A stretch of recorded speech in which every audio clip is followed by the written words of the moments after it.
खालसा वाहिगुरू जी की फतेह। लड़ीवार जो आप विचार सरवण कर रहे हो, इन्हां चार पौड़ियां दे च कुदरत दी विचार है। कादर दी पहचान कुदरत तो होनी है। करते कुदरती मुश्ताक, हे करते मैं कुदरत नूं देख के तेरा आशिक होया, तैनू वेखण वाला बनिया, तैनू समझण वाला बनिया। नानक सच दा अतार शनाखत कुदरती। वो जो सच्चा है, वो जो दातार है, साहिब कहंदे ने मैनू उसकी शनाख्त मिली है कुदरत दे चों। कुदरत करते दी कृत है, ते कृत तो पता चलता है करता कितना महान है। तो ये जिहड़ियां चार पौड़ियां ने, चारां दे च करते दी कृत दा जिक्र है। पहली जिहड़ी पौड़ी है, ਉਹਦੇ साहिब कहते ने एक कवाओ तो पसाओ करके, सारा पसारा करके उस कादर ने कुदरत का एक खेल रचाया है। कृत इतनी महान है, इतनी वड्डी है कि करते के करने नहीं विचार। उन्हें जो कीता है, उसने जो बनाया है, वो सारी दी सारी विचार नहीं हो सकती, गणत विच नहीं आउंदा। उहदी सारी कृत गिणी नहीं जा सकती, नापी नहीं जा सकती, तोली नहीं जा सकती। तो इस कुदरत तो पता चलता है, इस कृत तो पता चलता है वो करता कितना महान है। धन गुरु नानक देव जी महाराज ते साफ कह रहे ने, करते कुदरती मुश्ताक। नानक सच दातार शनाखत कुदरती। हे सच्चे, हे दातार, मैं तेरी शनाख्त की थी कुदरत दे चों। वैसे कुदरत दा लंबा चौड़ा विस्तार आसा दीवार दे श्लोकां च गुरु नानक ने बड़ा कीता है। विस्माद नाद, विस्माद वेद, विस्माद जी, विस्माद वेद। इतने तरह दा नाद, इतने तरह दियां आवाजां, पंछियां दी आवाज, पशुआं दी आवाज, मनुखां दी आवाज, तरह तरह दी आवाज, बदलां दी गरजन, पवन दी शान शां शां, पानी दा कलकल, चारों पासे इतनियां आवाजां। साहिब कहंदे ने मैं बिस्माद हो जाना। विस्माद वेद, इतनी तरह की विद्या, इतनी तरह का ज्ञान। शास्त्रकार 64 तरह की विद्या मनते हैं। मूल रूप दे उन्हां नूं तकसीम करते हैं 3 हिस्सियां दे। पदार्थ का ज्ञान, कला का ज्ञान, परमात्मा का ज्ञान। फिर इन्हां 3 तरह के ज्ञान नूं 64 रूपां दे च वंडदे ने। एक तरह की कला तो है नहीं, और किसी एक कला दे च भी पूरा निपुण होना बड़ा औखा है। जो मुसव्वर है, जो चित्रकार है, वो कोई चंगा कवि नहीं आंदा, और चंगे कवि कतई चंगे संगीतकार नहीं देखे गए, और चोटी दे संगीतकार कतई चोटी दे कवि नहीं आउंदे। जिंदगी सीमित है, समझ सीमित है, शक्ति सीमित है। कला ते कई तरह की, विद्या ते कई तरह की है। किसी एक पहलू दे ची मनुख निपुण हो सकता है। ब्रह्मंड ते बहुत वड्डा है, ये पिंड भी बहुत वड्डा है। इस वास्ते मैं देखदा हां एक एक अंग दे स्पेशलिस्ट पैदा हो रहे ने। कोई आई स्पेशलिस्ट है, कोई ब्रेन स्पेशलिस्ट है, कोई हार्ट स्पेशलिस्ट है, कोई डेंटिस्ट है। एक एक अंग महान है। तो कोई आई स्पेशलिस्ट दावे नाल नहीं कह सकदा अखां बारे जो कुछ मैं जानदा हां ये अखीरली गल है, उस तो अगे कोई जानकारी नहीं। एक अख भी इतनी महान है, अगर गहराई च जाओगे तो मनुख बिस्माद हो जाएगा। ਸਰੀਰ ਦੇ ਇਤਨੇ ਗਿਆਨੀ, ਸਰੀਰ ਸ਼ਾਸਤਰੀ ਔਰ ਇਹ ਕਈ ਹਿੱਸਿਆਂ ਦੇ ਚ ਵੰਡੇ ਜਾਂਦੇ ਨੇ। ਕੋਈ ਅੱਖਾਂ ਬਾਰੇ ਜਾਣਦਾ, ਕੋਈ ਕੰਨਾਂ ਬਾਰੇ, ਕੋਈ ਦੰਦਾਂ ਬਾਰੇ ਜਾਣਦਾ, ਕੋਈ ਦਿਮਾਗ ਬਾਰੇ, ਕੋਈ ਦਿਲ ਜੋ ਹੈ ਦਿਲ ਬਾਰੇ ਜਾਣਦਾ। ਕਹਿਣ ਤੋਂ ਮੁਰਾਦ ਬ੍ਰਹਿਮੰਡ ਬਹੁਤ ਵੱਡਾ ਹੈ। ਸਾਹਿਬ ਕਹਿੰਦੇ ਨੇ, ਹੇ ਕਾਦਰ, ਮੈਂ ਤੇ ਵਗਦੀ ਹੋਈ ਪਵਨ ਨੂੰ ਵੇਖ ਕੇ ਵੀ ਬਿਸਮਾਦ ਹੋ ਜਾਣਾ। ਵਿਸਮਾਦ ਪਾਉਣ, ਵਿਸਮਾਦ ਪਾਣੀ, ਵਿਸਮਾਦ ਅਗਨੀ, ਖੇਡੇ ਵਿਡਾਣੀ। ਪ੍ਰਭੂ, ਹਵਾ ਨੂੰ ਵੇਖ ਕੇ ਮੈਂ ਬਿਸਮਾਦ ਹੋ ਜਾਣਾ, ਪਾਣੀ ਨੂੰ ਵੇਖ ਕੇ ਮੈਂ ਬਿਸਮਾਦ ਹੋ ਜਾਣਾ, ਹੈਰਾਨ ਹੋ ਜਾਣਾ। ਔਰ ਇਹ ਤਰ੍ਹਾਂ ਤਰ੍ਹਾਂ ਦੇ ਕੌਤਕ ਕਰ ਰਹੀ ਇਹ ਅਗਨੀ, ਇਹ ਅੱਗ, ਮੈਂ ਤੇ ਬਿਸਮਾਦ ਹੋ ਜਾਣਾ। ਤੇਰੀ ਇੱਕ ਇੱਕ ਕ੍ਰਿਤ ਇਤਨੀ ਮਹਾਨ ਹੈ ਕਿ ਉਹਨੂੰ ਪੂਰਾ ਸਮਝਣਾ ਕਠਨ ਹੈ। ਤੇ ਜਦ ਕ੍ਰਿਤ ਨੂੰ ਪੂਰੇ ਤੌਰ ਤੇ ਜਾਣਨਾ ਕਠਨ ਹੈ ਤੇ ਕਰਤੇ ਨੂੰ ਕੌਣ ਜਾਣੇ? ਕਰਤੇ ਦੀ ਮਹਾਨਤਾ ਦਾ ਪਤਾ ਚੱਲਦਾ ਹੈ ਉਸ ਦੀ ਕ੍ਰਿਤ ਤੋਂ। ਤਾਂ ਪਹਿਲੀ ਪੌੜੀ ਵਿੱਚ ਕ੍ਰਿਤ ਦੀ ਮਹਾਨਤਾ ਦਾ ਜ਼ਿਕਰ ਕਰਦੇ ਨੇ। ਫਿਰ ਪਰਿਪੂਰਨ ਪਰਮਾਤਮਾ ਦੀ ਕ੍ਰਿਤ ਦੇ ਚ ਇਹ ਜੋ ਮਨੁੱਖ ਹੈ, ਇਹ ਅਸ਼ਰਫੁਲ ਮਖਲੂਕਾਤ ਹੈ ਇਸ ਜ਼ਮੀਨ ਤੇ। ਕਿਉਂਕਿ ਮਨੁੱਖ ਵੀ ਇੱਕ ਕ੍ਰਿਤ ਹੈ। ਜੇ ਪਵਨ ਕ੍ਰਿਤ ਹੈ, ਪਾਣੀ ਕ੍ਰਿਤ ਹੈ, ਅਗਨੀ ਕ੍ਰਿਤ ਹੈ, ਸੂਰਜ ਚੰਦ ਤਾਰੇ ਕ੍ਰਿਤ ਨੇ, ਜ਼ਮੀਨ ਕ੍ਰਿਤ ਹੈ, ਆਸਮਾਨ ਕ੍ਰਿਤ ਹੈ, ਪਸ਼ੂ ਪਕਸ਼ੀ ਕ੍ਰਿਤ ਨੇ, तो मनुख भी कृत है। करता तो है नहीं, मनुख भी कृत है। ये जीवन सानू दान दे च मिले है, अखां सानू दान दे च मिलियन, उदी देन है। ये दंद, ये हथ पैर। मनोविग्यानक कहते ने जिहड़ी चीज मुफ्त दे च मिल जाए मनुख उसकी कोई बहुती कदर नहीं करता। इस जीवन की मनुख नहीं कदर करता, पर इस जीवन दे च मेहनत करके जो कुछ मनुख ने इकट्ठा किया है उसकी कदर करता है, क्योंकि वो मेहनत करके किया है। तो जीवन ते मुफ्त दे च मिले है। हत्थां नाल, पैरां नाल, दिल नाल, दिमाग नाल जो इकट्ठा किया है मेहनत करके, उहदी ते कदर करता है। पर जिसने दिल दिता, दिमाग दिता, हथ दिते, पैर दिते ते मुफ्त दे च मिले ने, इहदी की कीमत चुकाई है, इहदा की मुआवजा दिता है, इहदा की मुल दिता है। मनुख जीवन की कदर नहीं करता। जीवन ने जो मेहनत की है, जो मुशक्कत की है, और मेहनत मुशक्कत करके जो संग्रह किया है, उहदे च हानि हो जाए, चोट लग जाए, नुकसान हो जाए, बड़ा औखा होंदा है, दुखी होंदा है। एक एक श्वास बड़ा कीमती व्यर्थ जा रहे, व्यर्थ जा रहे, कदी अफसोस नहीं।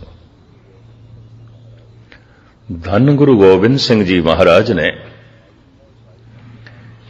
एक दिन भाई साहब भाई नंद लाल ते प्रश्न किया है, बे पुरखा तू कदी कोई ऐसा कर्म किया है कि करके पशेमान होया होवे, तू पश्चाताप किया होवे? जिंदगी च कोई ऐसी कृत होई है तेरे को तू करके बहुत पछताया होवे, तू करके बहुत दुखी होया होवे, उसदा तैनू बहुत अफसोस होया होवे? अब सुन के हैरान होवोगे। भाई साहब हाथ जोड़ के कहते ने, पातशाह ऐसी कृत मैथों रोज हो जाती है, बहुत आदत च हो जाती है। अद्धे तो ज्यादा दिन फिर मेरा पश्चाताप अफसोस दे च लंघदा है। भाई साहब भाई नंद लाल एक दफा ते सतगुरु भी हैरान हो गए हैं, तेथों ऐसी कोई कृत होंदी है और बहुत आदत च आउंदी है, और तू अफसोस भी करदा है, की है ऐसा की है? भाई साहब जी का वाक मैं थोड़े सामने रखा। वाए बरनफ से के बेहुदा गुयस्त अल गयास अज गफलते मां अल गयास। ऐ मेरे पातशाह, जेड़ा दम प्रभु की याद तो बिना लंघ जाता है, उस गुजरे हुए दम का मैनू अफसोस बड़ा होंदा है। ਪਛਤਾਪ ਬੜਾ ਹੁੰਦਾ ਹੈ ਕਿ ਮੈਂ ਕਿਸੇ ਕੀਮਤ ਨਾਲ ਵੀ ਉਸ ਦਮ ਨੂੰ ਲਿਆ ਨਹੀਂ ਸਕਦਾ। ਉਹ ਵਿਅਰਥ ਚਲਾ ਜਾਂਦਾ ਹੈ, ਅਜਾਈਂ ਚਲਾ ਜਾਂਦਾ ਹੈ। ਦਮ ਤੇ ਮੁਫਤ ਦੇ ਚ ਮਿਲੇ ਨੇ, ਜੀਵਨ ਤੇ ਮੁਫਤ ਦੇ ਚ ਮਿਲੇ, ਹੱਥ ਪੈਰ ਤੇ ਮੁਫਤ ਦੇ ਚ ਮਿਲੇ ਨੇ, ਪਰ ਇਨ੍ਹਾਂ ਹੱਥਾਂ ਪੈਰਾਂ ਨੇ, ਇਨ੍ਹਾਂ ਦਮਾਂ ਨੇ, ਇਸ ਜੀਵਨ ਨੇ ਜੋ ਮਿਹਨਤ ਕਰਕੇ ਸੰਗ੍ਰਹਿ ਕੀਤਾ ਹੈ, ਮਨੁੱਖ ਉਸ ਦੀ ਕਦਰ ਕਰਦਾ ਹੈ। ਉਹਦੇ ਚ ਘਾਟ ਪੈ ਜਾਏ ਅਫਸੋਸ ਹੋ ਜਾਂਦਾ ਹੈ। ਦਮ ਰੋਜ਼ ਘਟਦੇ ਜਾ ਰਹੇ ਨੇ, ਕੋਈ ਅਫਸੋਸ ਨਹੀਂ। ਛਿਨ ਛਿਨ ਔਦ ਬਿਆਤ ਹੈ, ਫੂਟੇ ਘਟ ਜਾਉ ਪਾਣੇ। ਖੈਰ, ਮੁਖਤਸਰ ਮੈਂ ਅਰਜ਼ ਕਰਾਂ, ਕਰਤੇ ਦੀ ਕ੍ਰਿਤ ਦੇ ਵਿੱਚੋਂ ਮਨੁੱਖ ਅਸ਼ਰਫੁਲ ਮਖਲੂਕਾਤ ਹੈ। ਲੇਕਿਨ ਸਾਹਿਬ ਕਹਿੰਦੇ ਨੇ ਇਹ ਮਨੁੱਖ ਵੀ ਦੋ ਹਿੱਸਿਆਂ ਦੇ ਤਕਸੀਮ ਹੁੰਦੇ ਨੇ, ਚਾਨਣ ਪੱਖ ਦੇ ਚ, ਹਨੇਰੇ ਪੱਖ ਦੇ ਚ। ਪਸ਼ੂ ਸਾਰਾ ਹਨੇਰੇ ਪੱਖ ਦੇ ਚ ਜੀ ਰਿਹਾ ਹੈ, ਪੰਛੀ ਹਨੇਰੇ ਪੱਖ ਦੇ ਚ ਨੇ, ਬਨਸਪਤੀ ਵੀ ਅੰਧੇਰੇ ਤੇ ਹੈ, ਭਾਵ ਅਗਿਆਨ ਦੇ ਚ ਹੈ। ਅਗਿਆਨ ਮਾਨਸਿਕ ਤਲ ਦਾ ਅੰਧੇਰਾ ਹੈ, ਅੰਧਕਾਰ ਹੈ। ਕੱਲ ਜੋ ਪੌੜੀ ਆਪਨੇ ਸਰਵਨ ਕੀਤੀ, ਮੈਂ ਥੋੜਾ ਜਿਹਾ ਦੁਹਰਾ ਰਿਹਾ, ਅਸੰਖ ਮੂਰਖ ਅੰਧਕਾਰ, ਜੀਵਨ ਅੰਧਕਾਰਮਈ।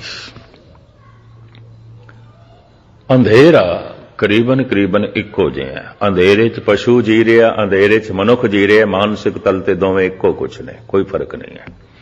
ਰੋਸ਼ਨੀ ਚ ਫਰਕ ਆਉਂਦਾ ਹੈ। ਚਾਨਣੀ ਰਾਤ ਹੋਵੇਗੀ, ਫਿਰ ਦਿਨ ਹੋਵੇਗਾ, ਫਿਰ ਦਿਨ ਦੇ ਚ ਵੀ ਦੁਪਹਿਰੀ ਹੋਵੇਗੀ। ਪ੍ਰਭਾਤ ਹੈ, ਸੰਧਿਆ ਦਾ ਸਮਾਂ, ਫਿਰ ਨਿਰੋਲ ਨਿਰਪਕਸ਼ ਸੂਰਜ ਹੈ। ਤੋ ਮੈਂ ਅਰਜ਼ ਕਰਾਂ, ਕੋਈ ਇਸ ਤਰ੍ਹਾਂ ਜੀਵਦਾ ਜਿਵੇਂ ਚਾਨਣੀ ਰਾਤ, ਹਲਕੀ ਹਲਕੀ ਚਾਨਣੀ ਹੋ ਗਈ ਹੈ, ਕੁਝ ਸਮਝ ਪੈ ਗਈ ਹੈ, ਕੁਝ ਦਿਸਣ ਲੱਗ ਪਿਆ, ਕੋਈ ਜੀਵਨ ਦੀ ਅਹਿਮੀਅਤ ਦਾ ਪਤਾ ਚੱਲ ਗਿਆ, ਕੁਝ ਗੁਰੂ ਦੇ ਸ਼ਬਦਾਂ ਦੇ ਰਸ ਦਾ ਪਤਾ ਚੱਲ ਗਿਆ, ਕੁਝ ਧਰਮ ਦਾ ਥੋੜਾ ਬਹੁਤ ਬੋਧ ਹੋ ਗਿਆ, ਪਰ ਬਹੁਤਾ ਨਹੀਂ। ਮਿੱਠੀ ਹਲਕੀ ਜਿਹੀ ਰੋਸ਼ਨੀ, ਪਰ ਕਿਸੇ ਦੀ ਜ਼ਿੰਦਗੀ ਤੇ ਪ੍ਰਭਾਤ ਹੋ ਗਈ ਹੈ, ਦਿਨ ਹੋ ਗਿਆ ਹੈ, ਚਾਨਣਾ ਹੋ ਗਿਆ ਹੈ। ਪਰ ਕਿਸੇ ਦੀ ਜ਼ਿੰਦਗੀ ਤੇ ਐਨ ਭਰੀ ਦੁਪਹਿਰੀ, ਪੂਰਨ ਚਾਨਣਾ ਹੋ ਗਿਆ। ਫਿਰ ਕੁਝ ਤੇ ਐਸੇ ਬਣ ਗਏ ਜਿਵੇਂ ਸੂਰਜ ਪਰਮਾਤਮਾ ਹੀ ਹੋ ਗਏ, ਸੂਰਜ ਹੀ ਹੋ ਗਏ, ਪਰਮਾਤਮਾ ਵਰਗੇ ਹੋ ਗਏ। ਚਾਨਣੇ 'ਚ ਫਰਕ ਹੈ ਕਿ ਜਿਤਨੀ ਇੱਥੇ ਰੋਸ਼ਨੀ ਹੈ, ਹੋਰ ਕੀਤੀ ਜਾ ਸਕਦੀ ਹੈ, ਹੋਰ ਵਧਾਇਆ ਜਾ ਸਕਦਾ ਹੈ। ਅੰਧੇਰਾ ਇੱਕੋ ਹੀ ਜਿਹਾ ਹੈ। ਅੰਧਕਾਰ ਦੇ ਚ ਪਸ਼ੂ ਜੀ ਰਹੇ ਨੇ, ਅੰਧਕਾਰ ਦੇ ਚ ਬਨਸਪਤੀ ਜੀ ਰਹੀ ਹੈ, ਅੰਧਕਾਰ ਦੇ ਚ ਅਗਰ ਮਨੁੱਖ ਜੀ ਰਿਹਾ ਹੈ, ਤਾਂ ਮਾਨਸਿਕ ਤਲ ਤੇ ਮਨੁੱਖ ਤੇ ਪਸ਼ੂਆਂ ਚ ਕੋਈ ਅੰਤਰਾ ਨਹੀਂ ਹੋਵੇਗਾ, ਕੋਈ ਅੰਤਰਾ ਨਹੀਂ ਹੋਵੇਗਾ। ਰੰਗ ਰੂਪ ਦਾ ਅੰਤਰਾ ਹੋਵੇਗਾ ਥੋੜਾ ਜਿਹਾ, ਰਹਿਣ ਸਹਿਣ ਦਾ ਅੰਤਰਾ ਹੋਵੇਗਾ, ਮਾਨਸਿਕ ਤਲ ਦਾ ਕੋਈ ਅੰਤਰਾ ਨਹੀਂ। ਧੰਨ ਗੁਰੂ ਅਰਜਨ ਦੇਵ ਜੀ ਮਹਾਰਾਜ ਦਾ ਇੱਕ ਸੰਸਕ੍ਰਿਤੀ ਸ਼ਲੋਕ ਆਪ ਫਰਮਾਨ ਕਰਦੇ ਨੇ, ਉਦਿਆਨ ਬਸਨੰ ਸੰਸਾਰੰ ਸਨਬੰਦੀ ਸਵਾਨ ਸਿਆਲ ਖਰੇ। ਐ ਬੰਦੇ, ਤੈਨੂੰ ਪਤਾ ਹੈ ਤੇਰੇ ਸੰਬੰਧੀ ਕੌਣ ਨੇ? ਅਚੇਤ ਮਨੁੱਖਾਂ ਦੇ ਸੰਬੰਧੀ ਕੌਣ ਨੇ? ਗੁਰੂ ਅਰਜਨ ਦੇਵ ਜੀ ਮਹਾਰਾਜ ਸਾਡੇ ਸੰਬੰਧੀਆਂ ਦੀ ਜਾਣਕਾਰੀ ਕਰਦੇ ਨੇ। ਤੇ ਸੰਬੰਧੀ ਉਸ ਨੂੰ ਕਹਿੰਦੇ ਨੇ ਜਿਸ ਨਾਲ ਸੰਬੰਧ ਹੈ। ਤੇ ਸੰਬੰਧ ਦੋ ਤਰ੍ਹਾਂ ਦੇ ਹੁੰਦੇ ਨੇ, ਜਿਸ ਨਾਲ ਵਿਚਾਰ ਮੇਲ ਖਾਂਦੇ ਨੇ, ਜਿਸ ਨਾਲ ਤਰਜ਼ੇ ਜ਼ਿੰਦਗੀ ਮੇਲ ਖਾਂਦੀ ਹੈ, ਜਿਸ ਨਾਲ ਸੋਚਣੀ ਮੇਲ ਖਾਂਦੀ ਹੈ, ਸੰਬੰਧ। ਤੇ ਜਿਸ ਨਾਲ ਖੂਨ ਮੇਲ ਖਾਂਦਾ ਹੈ, ਸੰਬੰਧ। ਪਸ਼ੂ ਦੀ ਤਰਜ਼ੇ ਜ਼ਿੰਦਗੀ ਨਾਲ ਬਹੁਤ ਸਾਰੇ ਮਨੁੱਖਾਂ ਦੀ ਤਰਜ਼ੇ ਜ਼ਿੰਦਗੀ ਮੇਲ ਖਾਂਦੀ ਹੈ, ਭਾਵੇਂ ਖੂਨ ਮੇਲ ਨਹੀਂ ਖਾਂਦਾ, ਰੰਗ ਰੂਪ ਮੇਲ ਨਹੀਂ ਖਾਂਦਾ, ਨਸਲ ਮੇਲ ਨਹੀਂ ਖਾਂਦੀ। ਸਾਹਿਬ ਕਹਿੰਦੇ ਨੇ, ਉਦਿਆਨ ਬਸਨੰ ਸੰਸਾਰੰ ਸੰਬੰਧੀ ਸੁਆਨ ਸਿਆਲ ਖਰੇ। ऐ अचेत मनुख पता है तेरे संबंधी कौन ने? स्वान कुत्ते। गुस्ताखी माफ। शब्द है संस्कृति श्लोक महला 5वां गुरु अर्जन देव जी। ना होंदे बोलते मेरे कोल कहण दी हिम्मत नहीं सी। संबंधी स्वान सियाल खरे। कौन ने तेरे संबंधी? कुत्ते, सियाल, गिद्दड़, खरे, खोते, ਇਹ ਸੰਬੰਧੀ ਨੇ। ਤੇ ਜੇ ਅਸੀਂ ਕਹੀਏ ਹੈ ਗੁਰੂ ਅਰਜਨ ਦੇਵ ਜੀ ਤੇ ਸਾਡੀ ਤੋਹੀਨ ਹੈ, ਇਹ ਤੇ ਮਨੁੱਖਤਾ ਦੀ ਤੋਹੀਨ ਹੈ। ਮਨੁੱਖ ਅਸ਼ਰਫੁਲ ਮਖਲੂਕਾਤ, ਮਨੁੱਖ ਇਸ ਧਰਤੀ ਦਾ ਸਰਦਾਰ, ਚੰਗੇ ਭਲੇ ਨੇ ਸਾਡੇ ਸੰਬੰਧੀ। ਮੈਂ ਫਿਰ ਅਰਜ਼ ਕਰਾਂ, ਸੰਬੰਧੀ ਦੋ ਤਰ੍ਹਾਂ ਦੇ। ਇੱਕ ਤੇ ਜਿਨ੍ਹਾਂ ਨਾਲ ਖੂਨ ਮੇਲ ਖਾਂਦਾ ਹੈ, ਉਹ ਪ੍ਰਣਾਲੀਆਂ ਤਿੰਨ ਨੇ, ਨਾਨਕੇ, ਦਾਦਕੇ, ਸਹੁਰੇ। ਇਹ ਕੋਈ ਖਾਸ ਨਹੀਂ ਹੈ। ਇੱਕ ਉਹ ਜਿਨ੍ਹਾਂ ਨਾਲ ਵਿਚਾਰ ਮੇਲ ਖਾਂਦੇ ਨੇ, ਸੋਚਣੀ ਮੇਲ ਖਾਂਦੀ ਹੈ, ਤਰਜ਼ੇ ਜ਼ਿੰਦਗੀ ਮੇਲ ਖਾਂਦੀ ਹੈ। ਇੱਕ ਉਹ ਨੇ ਸੰਬੰਧੀ। ਇੱਕ ਨਾਲ ਮੇਰਾ ਸੁਭਾਅ ਮੇਲ ਖਾਂਦਾ ਹੈ, ਉਹ ਸੰਬੰਧੀ ਹੈ। ਇੱਕ ਨਾਲ ਮੇਰਾ ਖੂਨ ਮੇਲ ਖਾਂਦਾ ਹੈ, ਖੂਨ ਦਾ ਰਿਸ਼ਤਾ ਹੈ। ਸੁਭਾਅ ਤੇ ਨਹੀਂ ਮਿਲਦਾ, ਉਹਦੇ ਨਾਲ ਮੇਰਾ ਸੁਭਾਅ ਤੇ ਨਹੀਂ ਮਿਲਦਾ, ਮੇਰੇ ਵਿਚਾਰ ਤੇ ਨਹੀਂ ਮਿਲਦੇ, ਮੇਰੀ ਸੋਚਣੀ ਤੇ ਨਹੀਂ ਮਿਲਦੀ। ਖੂਨ ਮੇਲ ਖਾਂਦਾ ਹੈ। ਨਾਨਕਿਆਂ ਚ ਹੋਵੇਗਾ, ਦਾਦਕਿਆਂ ਚ ਹੋਵੇਗਾ, ਸਹੁਰਿਆਂ ਚ ਹੋਵੇਗਾ, ਮੇਲ ਖਾਂਦਾ ਹੈ। ਪਰ ਸੁਭਾਅ ਮੇਲ ਨਹੀਂ ਖਾਂਦਾ। ਇਹ ਸਰੀਰ ਦਾ ਸੰਬੰਧ, ਮਾਨਸਿਕ ਸੰਬੰਧ, ਅੰਦਰੂਨੀ ਸੰਬੰਧ। ਅਸਲੀ ਸੰਬੰਧੀ ਉਹ ਹੈ ਜਿਸ ਨਾਲ ਮਨ ਮੇਲ ਖਾਂਦਾ ਹੈ, ਜਿਸ ਨਾਲ ਅੰਦਰੂਨੀ ਦੁਨੀਆ ਮੇਲ ਖਾਂਦੀ ਹੈ। ਬਸ ਉਹੀ ਸੰਬੰਧੀ ਹੈ, ਬਾਕੀ ਨਹੀਂ ਹੈ। ਬਾਕੀ ਸਭ ਕੰਮ ਚਲਾਓ ਨੇ, ਬਾਕੀ ਸਭ ਠੋਸ ਮੋਟਾ ਰਿਸ਼ਤਾ ਹੈ। ਖੂਨ ਦਾ ਰਿਸ਼ਤਾ ਕੋਈ ਖਾਸ ਨਹੀਂ ਹੈ। ਮੈਂ ਸ਼ਾਇਦ ਆਪ ਜੀ ਦੇ ਸਾਹਮਣੇ ਕਈ ਦਫਾ ਅਰਜ਼ ਕੀਤੀ ਹੈ, ਖੂਨ ਤੇ ਪ੍ਰਹਿਲਾਦ ਹਰਨਾਕਸ਼ ਦਾ ਇੱਕੋ ਹੀ ਸੀ। ਪਿਓ ਪੁੱਤਰ ਇੱਕ ਦੂਜੇ ਦੇ ਜਾਨੀ ਵੈਰੀ। ਖੂਨ ਸ਼ਾਹਜਹਾਨ ਤੇ ਔਰੰਗਜ਼ੇਬ ਦਾ ਇੱਕੋ ਹੀ ਸੀ। ਔਰੰਗਜ਼ੇਬ ਨੇ ਆਪਣੇ ਪਿਓ ਨੂੰ ਜੇਲ੍ਹ 'ਚ ਪਾਇਆ, ਹਰਨਾਕਸ਼ ਨੇ ਆਪਣੇ ਪੁੱਤਰ ਨੂੰ ਜੇਲ੍ਹ 'ਚ ਪਾਇਆ। ਔਰੰਗਜ਼ੇਬ ਨੇ ਆਪਣੇ ਪਿਓ ਨੂੰ ਤੜਪਾ ਕੇ ਮਾਰਿਆ, ਹਰਨਾਕਸ਼ ਆਪਣੇ ਬੱਚੇ ਨੂੰ ਤੜਪਾ ਰਿਹਾ। ਖੂਨ ਦਾ ਰਿਸ਼ਤਾ ਕੀ ਹੁੰਦਾ? ਕੁਝ ਵੀ ਨਹੀਂ ਹੁੰਦਾ। ਭਰਾ ਵਿੱਚ ਤਨਾਜ਼ੇ ਦੇਖੇ ਗਏ ਨੇ, ਮੁਕੱਦਮੇਬਾਜ਼ੀ ਦੇਖੀ ਗਈ ਹੈ, ਲੜਾਈ ਝਗੜੇ ਦੇਖੇ ਗਏ ਨੇ, ਖੂਨ ਖਰਾਬੇ ਦੇਖੇ ਗਏ ਨੇ। ਔਰੰਗਜ਼ੇਬ ਨੇ ਆਪਣੇ ਤਿੰਨੇ ਭਰਾ ਕਤਲ ਕੀਤੇ। ਖੂਨ ਦਾ ਰਿਸ਼ਤਾ ਕੀ ਹੁੰਦਾ? ਕੁਝ ਵੀ ਨਹੀਂ ਹੈ। ਖੂਨ ਬਾਬਾ ਪ੍ਰਿਥੀ ਚੰਦ ਤੇ ਗੁਰੂ ਅਰਜਨ ਦੇਵ ਜੀ ਦਾ ਇੱਕੋ ਸੀ। ਸਾਰੀ ਜ਼ਿੰਦਗੀ ਬਾਬਾ ਪ੍ਰਿਥੀ ਚੰਦ ਗੁਰੂ ਅਰਜਨ ਦੇਵ ਜੀ ਨਾਲ ਵੈਰ ਕਮਾਉਂਦਾ ਰਿਹਾ। ਖੂਨ ਦਾ ਰਿਸ਼ਤਾ ਕੀ ਹੁੰਦਾ? ਕੁਝ ਵੀ ਨਹੀਂ ਹੈ। ਚਲੋ ਇਸ ਸੰਬੰਧ ਵਿੱਚ ਮੈਂ ਤੁਹਾਨੂੰ ਭਾਈ ਗੁਰਦਾਸ ਜੀ ਦਾ ਇੱਕ ਸਵਈਆ ਸਰਵਣ ਕਰਾ ਦਿਆਂ। ਭਾਈ ਸਾਹਿਬ ਮੋਹਰ ਲਾ ਦਿੰਦੇ ਨੇ ਇਸ ਗੱਲ ਤੇ। ਭਾਈ ਸਾਹਿਬ ਭਾਈ ਗੁਰਦਾਸ ਜੀ। ਨਹੀਂ ਦਦਸਾਰ ਪਿਤਾ ਪਿਤਾਮਾ ਪਰ ਪਿਤਾਮਾ ਸਜਨ ਕੁਟੰਬ ਸੁਤ ਬਾਂਧਵ ਨਾ ਭਰਾਤਾ ਹੈ। ਦਾਦਕਿਆਂ ਦਾ ਰਿਸ਼ਤਾ, ਪਿਤਾ, ਪਿਤਾ ਦਾ ਪਿਤਾ, ਦਾਦਾ, ਦਾਦੇ ਦਾ ਪਿਤਾ, ਪਰਦਾਦਾ। ਫਿਰ ਇਸੇ ਤਰੀਕੇ ਨਾਲ ਪੁੱਤਰ ਹੋ ਗਏ, ਪੋਤਰੇ ਹੋ ਗਏ, ਭਤੀਜੇ ਹੋ ਗਏ, ਚਾਚੇ ਤਾਏ ਹੋ ਗਏ, ਸਭ ਦਾਦਕਿਆਂ ਦਾ ਰਿਸ਼ਤਾ ਗਿਣਿਆ ਜਾਂਦਾ ਹੈ। ਇਹ ਦਾਦਕਿਆਂ ਦੀ ਪ੍ਰਣਾਲੀ। ਨਹੀਂ ਦਦਸਾਰ ਪਿਤਾ ਪਿਤਾਮਾ ਪਰ ਪਿਤਾਮਾ ਸਜਨ ਕੁਟੰਬ ਸੁਤ ਬਾਂਧਵ ਨਾ ਭਰਾਤਾ ਹੈ। ਇਹ ਰਿਸ਼ਤਾ ਪਿਓ ਤੋਂ ਚੱਲਦਾ ਹੈ, ਦਾਦਕਿਆਂ ਦਾ। ਦੂਜਾ ਰਿਸ਼ਤਾ ਮਾਂ ਤੋਂ ਚੱਲਦਾ ਹੈ, ਨਾਨਕਿਆਂ ਦਾ। ਨਹੀਂ ਨਨਸਾਰ ਮਾਤਾ ਪਰਮਾਤਾ ਬ੍ਰਿਧ ਮਾਤਾ ਮਾਮੀ ਮਾਮੂ ਮਾਸੀ ਮੌਸਾ ਬਿਬਦ ਬਿਖਿਆਤਾ ਹੈ। ਭਾਈ ਸਾਹਿਬ ਭਾਈ ਗੁਰਦਾਸ ਜੀ। ਮਾਂ ਦੀ ਮਾਂ ਨਾਨੀ, ਫਿਰ ਉਹਦੀ ਮਾਂ ਪੜਨਾਨੀ, ਮਾਮੇ ਮਾਮੀਆਂ ਮਾਸੀਆਂ ਇਤਿਆਦਿਕ। ਇਹ ਜੋ ਅਨੇਕਾਂ ਤਰ੍ਹਾਂ ਦੇ ਨਾਨਕਿਆਂ ਦੇ ਰਿਸ਼ਤੇ ਕਹੇ ਜਾਂਦੇ ਨੇ, ਭਾਈ ਸਾਹਿਬ ਕਹਿੰਦੇ ਨੇ ਨਹੀਂ ਨਨਸਾਰ ਮਾਤਾ ਪਰਮਾਤਾ ਬ੍ਰਿਧ ਮਾਤਾ ਮਾਮੀ ਮਾਮੂ ਮਾਸੀ ਮੌਸਾ ਬਿਬਦ ਬਿਖਿਆਤਾ ਹੈ। ਨਹੀਂ ਸਸੁਰਾਰ ਪਤਨੀ ਤੋਂ ਇੱਕ ਰਿਸ਼ਤਾ ਚੱਲਦਾ ਹੈ, ਸਹੁਰਿਆਂ ਦਾ। ਪਤੀ ਤੋਂ ਇੱਕ ਰਿਸ਼ਤਾ ਚੱਲਦਾ ਹੈ, ਸਹੁਰਿਆਂ ਦਾ।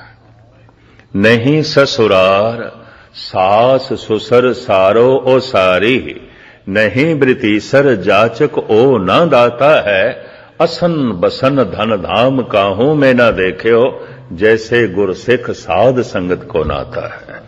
भाई गुरदास जी कहते ने सिख ते गुरु दा जो रिश्ता है, सिख ते सतसंग दा जो रिश्ता है, मैं इस रिश्ते तो सारे रिश्ते कुर्बान करदा। सौहरियां दे, नानकियां दे, दादकियां दे, एक ही हुंदे ने, कुछ भी नहीं ना। की हुंदा खून दा रिश्ता? सुभाव ते मेल नहीं खांदा। की हो गया खून दा रिश्ता? विचार ते मेल नहीं खांदे, दिल ते कदी नेड़े गया ही नहीं उसदे। कोल भी बैठे आ तां भी दूरी, तां भी दूरी। सुभाव नहीं मेल खांदा, विचार नहीं मेल खांदे। यकीन जानो कई दफा एक घर दे 10 मैंबर रह रहे ने, भावें एक घर दे रह रहे ने, कई दफा इंज लगदा जिवें 10 घरां च रह रहे ने। बड़ी दूरी है, बड़ी दूरी। सुभाव नहीं मेल खांदे, विचार नहीं मेल खांदे, अंदरूनी दुनिया ते जोड़ नहीं खांदी। धन गुरु नानक देव जी महाराज दियां ये 2 पौड़ियां, एक तबका मनुखां दा ओ जिन्हां दा परमात्मा नाल सुभाव मेल खांदा है। असंख जप, असंख भाव, चानण पक। ते परमात्मा नाल की खून दा रिश्ता? वो ते निराकार है, उहदा ते कोई आकार नहीं। सारे दा सारा आकार निराकार तो आउंदा है। तो जब निराकार तो आंदा है तो उहदे कोल की खून ते की खून दा रिश्ता परमात्मा नाल जोड़ोगे? गुरु निराकार, की शब्द नाल खून दा रिश्ता जोड़ोगे? परमात्मा नाल की खून दा रिश्ता जोड़ोगे? ये ते सुभाव दा रिश्ता।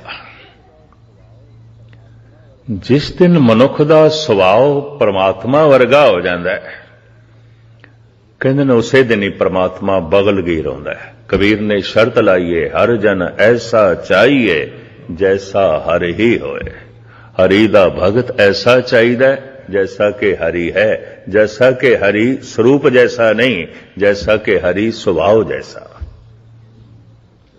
एवड ऊंचा होवे कोय, तिस ऊंचे को जान। इतना ही ऊंचा कोई होवे जितना ऊंचा स्वभाव परमात्मा दा है। परमात्मा समदृष्ट है। अगर मनुख वितकरियां दे जी रहा है तो परमात्मा नाल कोई संबंध नहीं। परमात्मा प्रेम दा सागर है। अगर मनुख नफरत ते घिरणा च जी रहा है, कोई परमात्मा वर्गा सुभाव नहीं है। देखो परमात्मा दे च दया है और इहदे च कठोर है, तो कोई परमात्मा वाला इहदे कोल सुभाव नहीं है। परमात्मा निर्वैर है, ये ते वैर विरोध नाल भरिया होया है। सुभाव मेल नहीं खा रहा। सतसंग इस वास्ते, कथा कीर्तन इस वास्ते सुनना है। अमृत वेले उठ के वाहिगुरु वाहिगुरु इस वास्ते जपना है, साडा सुभाव परमात्मा वर्गा हो जाए। और जिसदा सुभाव परमात्मा वर्गा हो जाता है, वो परमात्मा वर्गा ही है। हर का भगत सो हर ही जिया। हरि दा भगत हरि जैसा ही है। हरि दा संत हरि जैसा ही है, स्वभाव करके। धन गुरु अर्जन देव जी महाराज कहते ने बहुते मनुखां दा स्वभाव पशुआं नाल मेल खांदा है। अंधेरे जी रहे ने, परमात्मा ते रोशनी है, चानना है। उदयान बसनंग संसारंग, श्लोक संस्कृति मल्ला पंजवा। जिस दिन मैं पातशाह दे श्लोक पढ़े सन, बहुत पुरानी गल, ते इहदी ग्रामर में पढ़ी, व्याकरण में पढ़िया बाबा बलवंत सिंह तो हैरान होया। मैं क्या सतगुर मनुखता दी तौहीन नहीं कर रहे? ये बंदा ते अशरफुल मखलूकात है। मनुख ते धरती दा सरदार है, ते सतगुरु कह रहे ने दे संबंधी कुत्ते ने, गिद्दड़ ने, खोते ने। मेरे सामने फिर उन्होंने 15-20 शब्द रखे गुरु ग्रंथ साहब तो। एक शब्द की गल करदा, कबीर भी इस तरह कहते हैं, भाई गुरदास भी इस तरह कहते हैं, कलगीधर पिता भी इस तरह कहते हैं। फिर कहने लगे रामायण दे करता तुलसी भी इस तरह ही कहते हैं। बहुते मनुखां दे संबंधी पशु ने, ते जिन्हां दे संबंधी पशु होणगे वो किथे मनुख होणगे? किस तरह उन्हां नूं मनुख आखोगे? ਸੰਬੰਧੀ ਪਸ਼ੂ ਨੇ। ਪਸ਼ੂਆਂ ਨਾਲ ਤਾਲਮੇਲ ਬੈਠਦਾ ਹੈ। ਪਸ਼ੂਆਂ ਨਾਲ ਸੰਬੰਧ ਹੈ ਸਰੂਪ ਕਰਕੇ ਨਹੀਂ, ਸੁਭਾਅ ਕਰਕੇ। ਸੁਭਾਅ ਕਰਕੇ। ਕੁੱਤੇ ਦਾ ਕੀ ਸੁਭਾਅ ਹੈ? ਕੁੱਤੇ ਨੂੰ ਕੁੱਤੇ ਨਾਲ ਹੀ ਨਫ਼ਰਤ ਹੈ, ਬਾਕੀ ਜਾਨਦਾਰਾਂ ਨਾਲ ਇਤਨੀ ਨਫ਼ਰਤ ਨਹੀਂ ਹੈ। ਕੁੱਤੇ ਨੂੰ ਕੁੱਤੇ ਨਾਲ ਨਫ਼ਰਤ ਹੈ। ਬੰਦੇ ਨੂੰ ਬੰਦੇ ਨਾਲ ਹੀ ਨਫ਼ਰਤ ਹੋਵੇ, ਕੂਕਰ ਸੁਭਾਅ ਹੈ, ਕੁੱਤਾ ਸੁਭਾਅ ਹੈ, ਗੁਸਤਾਖੀ ਮਾਫ। ਜਿਹੜੇ ਵਿਚਾਰ ਬੰਦੇ ਨੂੰ ਬੰਦੇ ਤੋਂ ਦੂਰ ਕਰਦੇ ਨੇ, ਉਹ ਵਿਚਾਰ ਬੰਦੇ ਨੂੰ ਰੱਬ ਤੋਂ ਵੀ ਦੂਰ ਕਰਨਗੇ। ਜਿਹੜੇ ਵਿਚਾਰ ਮਨੁੱਖ ਨੂੰ ਮਨੁੱਖ ਦੇ ਨੇੜੇ ਨਹੀਂ ਲਿਆ ਰਹੇ, ਉਹ ਵਿਚਾਰ ਮਨੁੱਖ ਨੂੰ ਪਰਮਾਤਮਾ ਦੇ ਨੇੜੇ ਵੀ ਨਹੀਂ ਲਿਆਣਗੇ। ਮਜ਼ਹਬ ਦੀ ਦੀਵਾਰ, ਜ਼ਾਤ ਪਾਤ ਦੀ ਦੀਵਾਰ, ਮੁਲਕ ਦੀ ਦੀਵਾਰ, ਭਾਸ਼ਾ ਦੀ ਦੀਵਾਰ, ਇਤਨੀਆਂ ਦੀਵਾਰਾਂ ਨੇ, ਬੰਦੇ ਦਾ ਬੰਦੇ ਨਾਲ ਮਿਲਣਾ ਹੀ ਬੜਾ ਔਖਾ ਹੈ, ਕਠਿਨ ਹੋਇਆ ਪਿਆ। ਸੰਤ ਉਸ ਨੂੰ ਕਹਿੰਦੇ ਨੇ ਜੋ ਇਹ ਸਾਰੀਆਂ ਦੀਵਾਰਾਂ ਗਿਰਾ ਦਿੰਦਾ ਹੈ, ਨਿਰਪੱਖ ਹੋ ਜਾਂਦਾ ਹੈ, ਸਮਦ੍ਰਿਸ਼ਟ ਹੋ ਜਾਂਦਾ ਹੈ। ਕੁੱਤਾ ਕੁੱਤੇ ਨੂੰ ਪਸੰਦ ਨਹੀਂ ਕਰਦਾ। ਹਾਲਾਂਕਿ ਹੈਰਾਨਗੀ ਦੀ ਗੱਲ ਹੈ, ਉਹ ਸਵੈਮ ਕੁੱਤਾ ਹੈ। ਮਨੁੱਖ ਨੂੰ ਮਨੁੱਖ ਹੀ ਨਾ ਚੰਗੇ ਲੱਗਣ, ਮਨੁੱਖ ਮਨੁੱਖਤਾ ਦੇ ਪ੍ਰਤੀ ਘਿਰਣਾ ਨਾਲ ਭਰਿਆ ਹੋਵੇ, ਕਿਉਂਕਿ ਜ਼ਾਤ ਨਹੀਂ ਮੇਲ ਖਾਂਦੀ, ਮਜ਼ਹਬ ਮੇਲ ਨਹੀਂ ਖਾਂਦਾ, ਮੁਲਕ ਨਹੀਂ ਮੇਲ ਖਾਂਦਾ, ਭਾਸ਼ਾ ਨਹੀਂ ਮੇਲ ਖਾਂਦੀ। ਕਦੀ ਬਗੌਰ ਮੁਤਾਲਾ ਕਰਕੇ ਵੇਖੋਗੇ, ਮਨੁੱਖਾਂ ਦੇ ਤਲ ਤੇ ਨਫ਼ਰਤ ਨਾਲ ਭਰਿਆ ਹੋਇਆ ਹੈ, ਮਨੁੱਖਾਂ ਦੇ ਤਲ ਤੇ ਘਿਰਣਾ ਨਾਲ ਭਰਿਆ ਹੋਇਆ ਹੈ, ਮਨੁੱਖਾਂ ਦੇ ਤਲ ਤੇ ਵੈਰ ਨਾਲ ਭਰਿਆ ਹੈ, ਭਾਵੇਂ ਪ੍ਰਗਟ ਕਰੇ ਭਾਵੇਂ ਨਾ ਕਰੇ। ਇਹ ਕੂਕਰ ਬਿਰਤੀ ਹੈ। ਉਦਿਆਨ ਬਸਨੰ ਸੰਸਾਰਨ ਸੰਬੰਧੀ ਸੁਆਨ ਸਿਆਲ। ਗਿੱਦੜ ਹਰ ਵਕਤ ਡਰਿਆ ਰਹਿੰਦਾ ਹੈ, ਹਰ ਵਕਤ ਭੈ, ਹਰ ਵਕਤ ਚਿੰਤਾ। ਮੈਂ ਉਸ ਦਿਨ ਅਰਜ਼ ਕੀਤੀ ਸੀ, ਠੀਕ ਹੈ ਰਾਗੀ ਸਿੰਘ ਪੜ੍ਹਦੇ ਨੇ, ਕਿਸੇ ਘਰ ਮ੍ਰਿਤਕ ਕੋਈ ਹੋ ਜਾਏ, ਇਹ ਤੇ ਹੋਣਹਾਰ ਹੈ, ਪਰ ਸ਼ਬਦ ਪੜ੍ਹਦੇ ਨੇ, ਚਿੰਤਾ ਤਾਂ ਕੀ ਕੀਜੀਏ ਜੋ ਅਨਹੋਣੀ ਹੋਏ। ਤੇ ਮਾਹੌਲ ਦੇ ਇਸ ਦੇ ਅਰਥ ਇੰਜ ਪੈਦਾ ਹੁੰਦੇ ਨੇ ਵੀ ਅਨਹੋਣੀ ਹੋ ਗਈ ਇਹ ਗੱਲ। ਕੌਣ ਦੱਸੇ ਅਨਹੋਣੀ ਥੋੜੀ ਹੋਈ ਹੈ, ਹੋਣੀ ਹੋਈ ਹੈ, ਅਨਹੋਣੀ ਨਹੀਂ ਹੋਈ। ਗੁਰੂ ਤੇਗ ਬਹਾਦਰ ਸਾਹਿਬ ਕਹਿੰਦੇ ਨਾ, ਅਨਹੋਣੀ ਤੇ ਹੁੰਦੀ ਨਹੀਂ, ਫਿਰ ਚਿੰਤਾ ਕਿਉਂ ਕਰਦਾ ਹੈ? ਜੋ ਕੁਝ ਵੀ ਹੋ ਗਿਆ ਇਹ ਤੇ ਹੋਣਾ ਹੈ, ਤੂੰ ਬੁੱਢਾ ਹੋ ਗਿਆ ਤੇ ਹੋਣਾ ਸੀ, ਕਿਧਰੇ ਘਾਟਾ ਪੈ ਗਿਆ ਤੇ ਪੈਣਾ ਹੀ ਸੀ, ਕੋਈ ਚੋਟ ਲੱਗੀ ਹੈ, ਲੱਗਣੀ ਸੀ, ਇੱਜ਼ਤ ਮਿਲਣੀ ਹੈ, ਮਿਲਣੀ ਸੀ।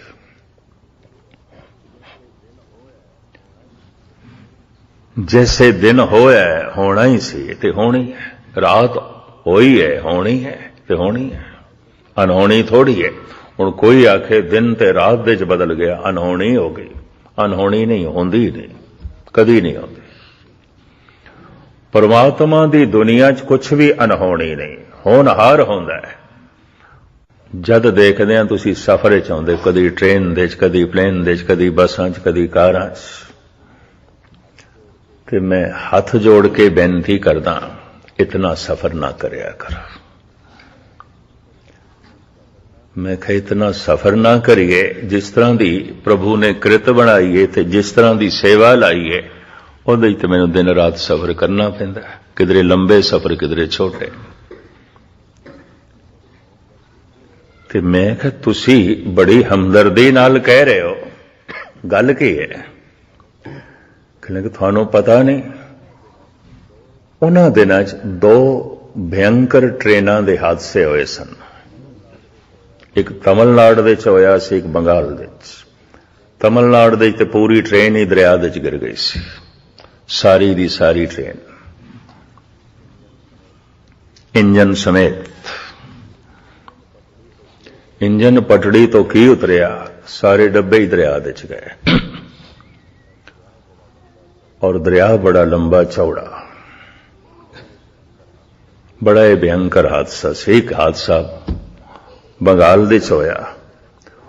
उन्हां दिनां च 2 प्लेन हादसे भी बड़े वड्डे हो गए, क्रैश होए। एक अहमदाबाद दे च, एक गुवाहाटी आसाम दे ते रब दी नेत उन्हां दिनां दे बसां भी बहुत टकराइयां सुते सी अखबारां दीयां खबरां मैनूं कहंदे देखदे नहीं पे तुसीं ते अखबार पढ़दे हो तुहानूं पता होना है मैं कहा पता है तो हुण मैं हाथ जोड़ के बेनती करदा इतना सफर ना करियो मैं कहा मित्रा गल सुन 99% बंदे घर दे च मरदे ने किधरे 1% मरदे होणगे प्लेन दे ट्रेन दे च बसां च 99% घर दे च मरदे ने फिर तू मैनू कहेगा मस्कीन जी घर नहीं जाना चाहिए क्योंकि घर ते बंदा मर जाता है 90% बंदे चारपाई ते सुतियां ही मर जाते हैं फिर तू मैनू कहेगा चारपाई ते नहीं सोना चाहिए क्योंकि सुतियां सुतियां कई मर जाते हैं अजे मैं उसनू कुछ होर कहना सी कहने लगे इन्हां गुणी ज्ञानियां नूं कोई अकल दे ही ना गल चो गल बनाते हैं मैं कही अकल तू अपने कोल ही रख इन्ना भयभीत इतना तू डरिया होया कि मैं घर तो सीसगंज तक आउंदियां भी आखिर तू आजादपुर तो आउना है सीसगंज साहब तक आउना है और 2 व्हीलर ते आना है स्कूटर ते आना है मेरे ख्याल तेन भी नहीं आना चाहिए पर हाथ जोड़ के कहने लगे ना गुणी ज्ञानियां कोई अकल ना देवे मैं कहा अकल अपने कोल रख इतने भयभीत लोग इतने डरे हुए हुण कौन दसे मौत होनी है अनहोनी नहीं है बुढ़ेपा होना अनहोना नहीं है पर हर वक्त डरे होया मेरे नाल अनहोनी ना हो जाए धन गुरु तेग बहादुर साहब जी महाराज कहते अज तक किसी नाल नहीं हुई तो तेरे नाल की होनी है होई नहीं अज तक नहीं हुई होंदी ही नहीं कदी नहीं होंदी किसी नाल नहीं आती तो ये संबंधी अंदर बने होया गिद्दड़ सवान सियाल खरे खरे खोता ये तीजा संबंधी खोता भगत कबीर ने भी गिने ने तेरे संबंधी बैल ने पैसे ने हाथी ने सप ने डड्डू ने कौवे ने 5-7 शब्दों के भगत कबीर ने तो गिनती कर ली हैरानगी ऐ तेरे संबंधी ने तेरा सुभाव मेल खांदा कौआ कहां कपूर चराए कौआ कैं करदा है कुरख्त बोलदा है उहदा बोलना चंगा नहीं लगदा ते जिस बंदे दे बोल दूजे नूं चोट पहुंचावन चंगे ना लगन कबीर कहंदे ने जरूर ये कौआ है इहनूं मनुख कहण दी की लोड़ इहदा सुभाव कौवे नाल मिलदा है ते कौआ कहां कपूर चराए कौवे दे मूंह दे हर वक्त गंदगी आउंदी है कोई चंगी चीज नहीं आउंदी कपूर नहीं होवेगा उहदे मूंह दे गंदगी होवेगी ते जिहदियां गल्लां हर वक्त गंदियां मूंह चों गाल कढ़ के गाली जो है कढ़ के फिर गल करदा है कईयां दा सुभाव 2 गालियां पहले कढ़णगे फिर गल करनगे तो इत्थे कबीर कहंदे ने इहनूं बंदा कहण दी की लोड़ इहदा ते सुभाव कौवे नाल मिलदा है इन्नी मूंह च गंद कौआ कहां कपूर चराए कह भी सियर को दूध पियाए ते सप नूं कितना भी तुसीं दुध पिलाओ तो कोई जहर त्याग देंदा है कितना भी किसी नाल एहसान ते परोपकार करो तो जहर नाल भरिया रवे कबीर कहंदे ने सप है मनुख नहीं है सर्प है लंबे चौड़े शब्द ने इस वक्त इस पासे में ना जावां खरे खोता खोता बेवकूफी का चिन्ह मनिया जाता है बहुत प्राचीन समय तो बार बरदारी का काम इस तो लेंदे सन बाहर ढाउण का काम पुराने यात्री बहुत सारे खोतियां ते खच्चरां ते सवार होकर एक थां तो दूसरी थां ते जाना ते समान लद के एक थां तो दूसरी थां ते पहुंचाना मैं ते कोई 10-12 साल पहले देखा ईरान दे गलियां गलियां दी साग सब्जी ते फ्रूट वेचदे ने लोकी खोतियां ते लद के हाथ दे तराजू आउंदा है बस गली गली 2-3 खोते लदे ने फल नाल सब्जियां नाल बेची जांदे ने ये देखे असी बहुत प्राचीन समय तो बार बरदारी दे कम इन्हां तो लै जांदे ने ਭਾਰਤ ਦੇ ਵਿੱਚ ਬੰਗਲਾਦੇਸ਼ ਦੇ ਵਿੱਚ ਅਜੇ ਵੀ ਇਹਨਾਂ ਤੋਂ ਕੰਮ ਲਿਆ ਜਾਂਦਾ ਹੈ। ਮਹਾਰਾਜ ਜੀ ਕਹਿੰਦੇ ਨੇ ਜਿਹੜੇ ਕਿਸੇ ਕਿਸੇ ਵਕਤ ਭਾਰ ਢੋਂਦੇ ਨੇ ਤੇ ਫਿਰ ਰਾਤ ਨੂੰ ਆਰਾਮ ਕਰਦੇ ਨੇ, ਇਹ ਅਸਲੀ ਖੋਤੇ ਨਹੀਂ ਨੇ। ਠੀਕ ਹੈ, ਇਹਨਾਂ ਦਾ ਸਰੂਪ ਖੋਤਿਆਂ ਵਰਗਾ ਹੈ, ਇਹਨਾਂ ਦਾ ਸੁਭਾਅ ਖੋਤਿਆਂ ਵਰਗਾ ਹੈ, ਇਹ ਅੰਦਰੋਂ ਬਾਹਰੋਂ ਖੋਤੇ ਨੇ। ਪਰ ਇੱਕ ਹੋਰ ਖੋਤੇ ਨੇ, ਬਾਹਰੋਂ ਮਨੁੱਖ ਦਿਖਾਈ ਦਿੰਦੇ ਨੇ, ਅੰਦਰੋਂ ਕਈ ਖੋਤੇ ਅੰਦਰ ਪਾਲ ਕੇ ਰੱਖੇ ਨੇ। ਨਾਨਕ ਤੇ ਨਰ ਅਸਲ ਖਰ, ਜੋ ਬਿਨ ਗੁਣ ਗਰਭ ਕਰੰਤ। ਸ਼ਲੋਕ ਵਾਰਾਂ ਤੋਂ ਵਧੇਕ ਅਸਲੀ ਖੋਤੇ ਨੇ। ਹਰ ਵਕਤ ਹੰਕਾਰ ਦੀ ਪੰਡ ਚੁੱਕੀ ਹੋਈ ਹੈ। ਮੈਂ ਹਾਂ ਇਹ ਪੰਡ ਚੁੱਕੀ ਹੋਈ ਹੈ। ਇਸੇ ਥੱਲੇ ਹੀ ਦਬੇ ਹੋਏ ਨੇ। ਮੁਆਵਜ਼ਾ ਵੀ ਕੁਛ ਨਹੀਂ ਮਿਲਦਾ, ਮੁਫਤ ਚੁੱਕੀ ਫਿਰਦੇ ਨੇ, ਅਸਲੀ ਖੋਤੇ ਨੇ। ਔਰ ਗਜ਼ਬ ਦੀ ਗੱਲ, ਭਾਰ ਦਿਖਾਈ ਦੇਂਦਾ ਹੋਵੇ, ਮਹਿਸੂਸ ਵੀ ਨਹੀਂ ਆਉਂਦਾ। ਖੋਤੇ ਨੂੰ ਕਈ ਦਫਾ ਜ਼ਿਆਦਾ ਬੋਝ ਹੋਵੇ ਮਹਿਸੂਸ ਹੁੰਦਾ, ਥੱਕਦਾ ਹੈ। ਪਰ ਇਹ ਤੇ ਹੰਕਾਰ ਦੀ ਪੰਡ ਜਨਮ ਤੋਂ ਲੈ ਕੇ ਮਰਨ ਤੱਕ ਚੁੱਕੀ ਫਿਰਦੇ ਹੁੰਦੇ, ਅਸਲੀ ਖੋਤੇ ਨੇ। ਬੇਸ਼ੁਮਾਰ ਪਸ਼ੂਆਂ ਨਾਲ ਮਨੁੱਖ ਦਾ ਸੁਭਾਅ ਮੇਲ ਖਾਂਦਾ ਹੈ। ਮਹਾਰਾਜ ਕਹਿੰਦੇ ਨੇ ਬਹੁਤੇ ਮਨੁੱਖਾਂ ਦੇ ਅਸਲੀ ਸੰਬੰਧੀ ਪਸ਼ੂ ਨੇ, ਮਨੁੱਖ ਨਹੀਂ ਨੇ। ਮਨੁੱਖਤਾ ਉਹਨਾਂ ਦੇ ਅੰਦਰ ਪੈਦਾ ਹੀ ਨਹੀਂ ਹੋਈ ਜੋ ਮਨੁੱਖਾਂ ਨਾਲ ਸੰਬੰਧ ਜੋੜਨ। ਮਨੁੱਖਤਾ ਪੈਦਾ ਹੁੰਦੀ ਹੈ ਜਪ ਨਾਲ, ਉਹ ਜਪ ਤੇ ਹੈ ਨਹੀਂ। ਜਪ ਕਰਦਿਆਂ ਕਰਦਿਆਂ ਪਹਿਲੇ ਮਨੁੱਖਤਾ ਜਨਮ ਲੈਂਦੀ ਹੈ। ਜਪ ਕਰਦਿਆਂ ਕਰਦਿਆਂ ਮਨੁੱਖਤਾ ਤੋਂ ਬਾਅਦ ਦੇਵਤਾਪਣ ਪੈਦਾ ਹੁੰਦਾ ਹੈ। ਜਪ ਕਰਦਿਆਂ ਕਰਦਿਆਂ ਦੇਵਤਿਆਂ ਤੋਂ ਬਾਅਦ ਮਨੁੱਖ ਦੇ ਅੰਦਰੋਂ ਪ੍ਰਮਾਤਮਾ ਪ੍ਰਗਟ ਹੁੰਦਾ ਹੈ। ਅਸੰਖ ਜਪ ਅਸੰਖ ਭਾਵ। ਤੇ ਜੇ ਜਪ ਹੀ ਕੋਈ ਨਹੀਂ ਤਾਂ ਮਨੁੱਖ ਤੇ ਪਸ਼ੂਆਂ ਦੀ ਤਰ੍ਹਾਂ ਜੀਵੇਗਾ, ਅੰਧੇਰੇ ਜੀਵੇਗਾ। ਤਾਂ ਮੈਂ ਅਰਜ਼ ਕਰਾਂ, ਬੇਸ਼ਤਰ ਪਸ਼ੂ ਤੇ ਮਨੁੱਖ ਇੱਕੋ ਹੀ ਤਰ੍ਹਾਂ ਦੀ ਜ਼ਿੰਦਗੀ ਜੀ ਰਹੇ ਨੇ। ਥੋੜਾ ਜਿਹਾ ਰੰਗ ਰੂਪ, ਜ਼ਾਤ ਪਾਤ, ਖਾਣ ਪਾਨ ਦਾ ਫਰਕ ਹੋਵੇਗਾ, ਸੁਭਾਅ ਕਰਕੇ ਇੱਕੋ ਕੁਝ। ਇਹ ਜੋ ਕੁਦਰਤ ਦੀ ਵਿਚਾਰ ਧੰਨ ਗੁਰੂ ਨਾਨਕ ਦੇਵ ਜੀ ਮਹਾਰਾਜ ਕਰਦੇ ਨੇ, ਇਹ ਨੀਚ ਨੇ, ਨੀਚਾਂ ਦੀ ਵਿਚਾਰ। ਫਿਰ ਆਪ ਅਖੀਰ ਦੇ ਵਿੱਚ ਕੁਦਰਤ ਕੌਣ ਕਹਾ ਵਿਚਾਰ, ਇਸ ਪੰਕਤੀ ਨੂੰ ਤੀਸਰੀ ਪੌੜੀ 'ਚ ਨਹੀਂ ਦਰਜ ਕਰਦੇ। ਨਾਨਕ ਨੀਚ ਕਹੇ ਵਿਚਾਰ, ਵਾਰਿਆ ਨਾ ਜਾਵਾਂ ਏਕ ਵਾਰ। ਜੋ ਤੁਧ ਭਾਵੇ ਸਾਈ ਵਲਿਕਾਰ, ਤੂੰ ਸਦਾ ਸਲਾਮਤ ਨਿਰੰਕਾਰ। ਇਹਨਾਂ ਨੀਚਾਂ ਦੀ ਵਿਚਾਰ ਕਰਨ ਵਾਲਾ ਵੀ ਕੋਈ ਇਹੋ ਜਿਹੀਆਂ ਦਾ ਹੀ ਹੈ। ਉਹਨਾਂ ਦੀ ਪੰਕਤੀ 'ਚ ਆਪ ਖੜੇ ਹੋ ਜਾਂਦੇ ਨੇ, ਉਸ ਲਾਈਨ ਦੇ ਸਤਿਗੁਰ ਆਪ ਖੜੇ ਹੋ ਜਾਂਦੇ ਨੇ। ਇੱਥੇ ਤੱਕ ਆਪਨੇ ਕੱਲ ਸਰਵਨ ਕੀਤਾ।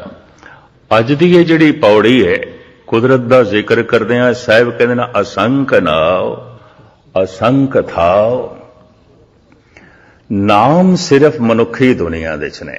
ਔਰ ਇਹ ਵੀ ਕਾਦਰ ਦੀ ਇੱਕ ਮਹਾਨ ਕ੍ਰਿਤ ਸਮਝ ਲਓ ਕਿ ਪਹਿਚਾਣ ਗਿਆਨ ਨਾਮ ਦੇ ਆਸਰੇ ਤੇ ਖੜਾ ਹੈ। ਜਿਸ ਚੀਜ਼ ਦਾ ਮੈਨੂੰ ਨਾਮ ਨਹੀਂ ਆਉਂਦਾ, ਉਸ ਦਾ ਗਿਆਨ ਦੇਣਾ ਜਾਂ ਕਿਸੇ ਕੋਲ ਗਿਆਨ ਲੈਣਾ ਬੜਾ ਔਖਾ ਹੈ।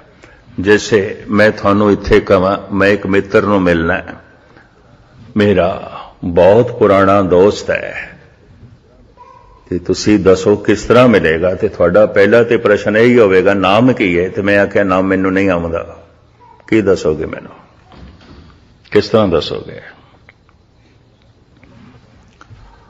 ਮਨੁੱਖ ਨੇ ਬਨਸਪਤੀ ਦੇ ਨਾਮ ਰੱਖੇ ਨੇ, ਕਿਸੇ ਦਰਖਤ ਨੇ ਆਪਣਾ ਨਾਮ ਨਹੀਂ ਰੱਖਿਆ, ਮਨੁੱਖਾਂ ਨੇ ਰੱਖੇ ਨੇ। ਨਾਮ ਸਿਰਫ ਮਨੁੱਖੀ ਦੁਨੀਆ 'ਚ ਨੇ। ਜਿਤਨੇ ਅਸਥਾਨ ਨੇ, ਜਿਤਨੀਆਂ ਵਸਤੂਆਂ ਨੇ, ਜਿਤਨੇ ਚੀਜ਼ਾਂ ਨੇ, ਮਹਾਰਾਜ ਕਹਿੰਦੇ ਨਾਮ ਤੋਂ ਬਿਨਾਂ ਨਹੀਂ ਨੇ। ਮਨੁੱਖ ਨੇ ਨਾਮ ਰੱਖੇ ਨੇ, ਕਿਉਂਕਿ ਮਨੁੱਖ ਨੇ ਗਿਆਨ ਦੇਣਾ ਹੈ, ਗਿਆਨ ਲੈਣਾ ਹੈ। ਇਹ ਨਾਮ ਤਾਂ ਨੇ। ਸੂਰਜ ਨੂੰ ਸੂਰਜ ਮਨੁੱਖ ਨੇ ਆਖਿਆ, ਚੰਦਰਮਾ ਨੂੰ ਚੰਦਰਮਾ ਮਨੁੱਖ ਨੇ ਆਖਿਆ। ਤੇ ਮਨੁੱਖ ਦੀਆਂ ਭਾਸ਼ਾਵਾਂ ਬਹੁਤ ਸਾਰੀਆਂ ਨੇ, ਇਸ ਵਾਸਤੇ ਇੱਕ ਇੱਕ ਚੀਜ਼ ਦੇ ਕਈ ਕਈ ਨਾਮ ਨੇ। ਸੂਰਜ ਨੂੰ ਸੂਰਜ ਕਹਿੰਦੇ ਨੇ, ਰਵੀ ਕਹਿੰਦੇ ਨੇ, ਭਾਨ ਕਹਿੰਦੇ ਨੇ, ਖੁਰਸ਼ੀਦ ਕਹਿੰਦੇ ਨੇ, ਆਫਤਾਬ ਕਹਿੰਦੇ ਨੇ, ਸਨ ਕਹਿੰਦੇ ਨੇ। ਕੋਈ ਇੱਕ ਨਾਮ ਹੈ? ਵਸਤੂ ਤੇ ਇੱਕ ਹੈ, ਨਾਮ ਇੱਕ ਨਹੀਂ ਹੈ। ਅਨੇਕਾਂ ਨਾਮ ਨੇ। ਇੱਕ ਇੱਕ ਫਲ ਦੇ ਮੈਂ ਭਾਰਤ ਦੇ ਵਿੱਚ ਇੱਕੋ ਹੀ ਮੁਲਕ ਦੇ ਵਿੱਚ ਦੇਖਿਆ, ਅਨੇਕਾਂ ਨਾਮ। ਪੇਰੂ ਕਹਿੰਦੇ ਨੇ ਅਮਰੂਦ ਨੂੰ ਮਹਾਰਾਸ਼ਟਰ ਦੇ ਵਿੱਚ, जाम फल कहते ने गुजरात दे पर यूपी च उन्होंने अमरूद कह देंगे ने, फल एक ही है।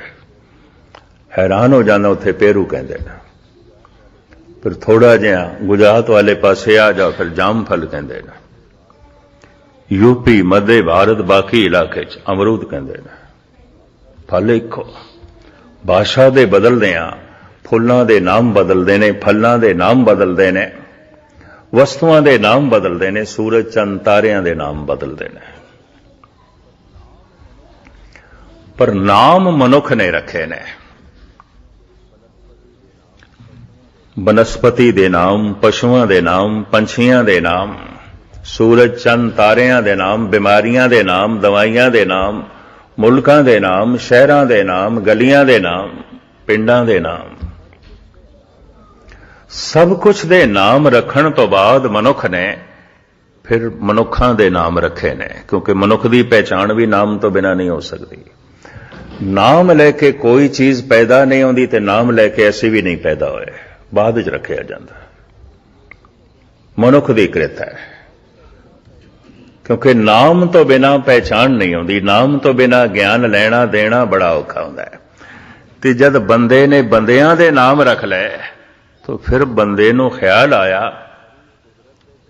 इस सारी कुदरत दे ते मैं नाम रख दिते, जो जो सामने आई समझ दे च आई कि कुदरत नूं बनाण वाला जिहड़ा करता है, कादर है, उहदा नाम ते मैं रखिया नहीं, तो फिर उसदे नाम रखे गए। रमिया होया वेख के कह दिता गया राम है, निर्लेप वेख के कह दिता गया कृष्ण है। परमात्मा दे नाम ही बाद विच मनुखां नूं जो है दिते गए ने। आश्चर्य वेख के, बिस्माद वेख के, अंधकार नूं दूर करने वाला देख के, ज्ञान दा सोमा देख के गुरु नानक दे कंठ तो निकलिया वाहिगुरू। मुहम्मद साहब दे कंठ तो निकलिया अल्लाह। बहुत सारे नामां दा जिक्र कलगीधर पिता ने सिर्फ एक ही शब्द विच कर दिता है, प्रभु जू तो कै लाज हमारी। हुण अगलियां मैं पंक्तियां पढ़दा जाना, ये सब नाम ने।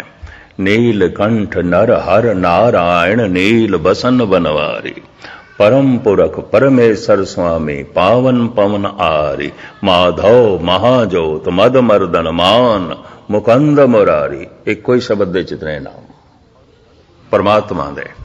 और धन गुरु नानक देव जी महाराज कहते हैं बलहारी जाओ जेते तेरे नाम है। हे प्रभु जितने भी तेरे नाम ने असी सदके जाने हैं, कुर्बान जाने हैं। एक फल दे अगर 100 नाम ने तो कोई झगड़ा नहीं है।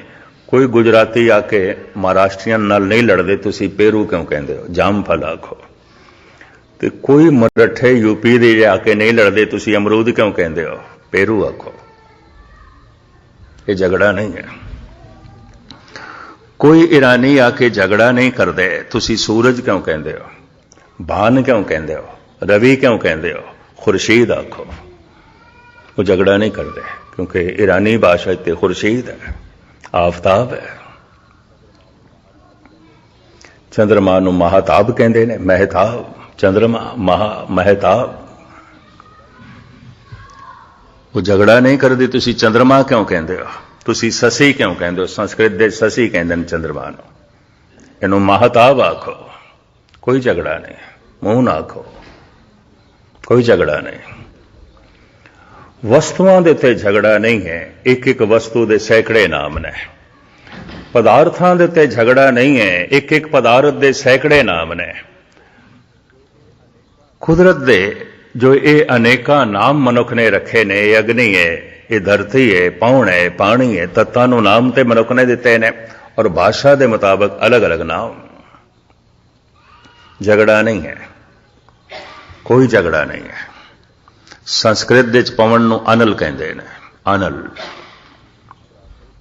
हिंदी दे प्राकृत दे फिर पवन कहते हैं, उर्दू च हवा कह देंगे,